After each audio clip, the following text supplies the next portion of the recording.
ងអួតចោលលួចឬមួយជាអ្វីរៀងដូចជាស្រីក្លិនដូចជាផ្កា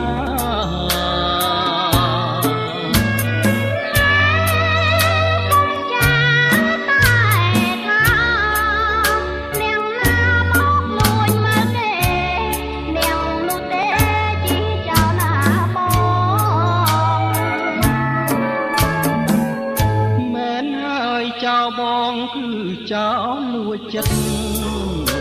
លួចស្នេហ៍មួយជីវិត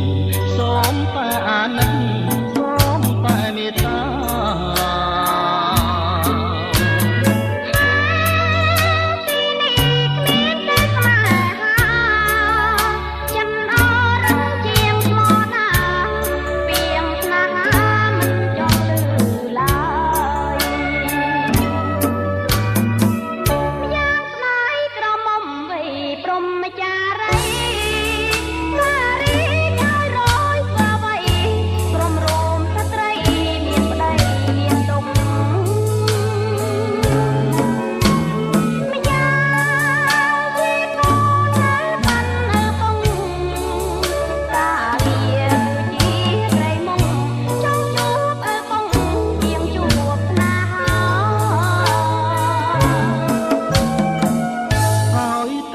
ព្រមស្នេហ៍ហើយស្នេហ៍ដោយស្មង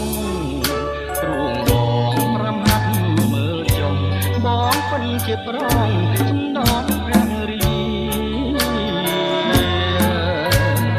បងជួយអូនលុំចប់ការងារឥឡូវសងតែវាចាមួយម៉ាត់មកថា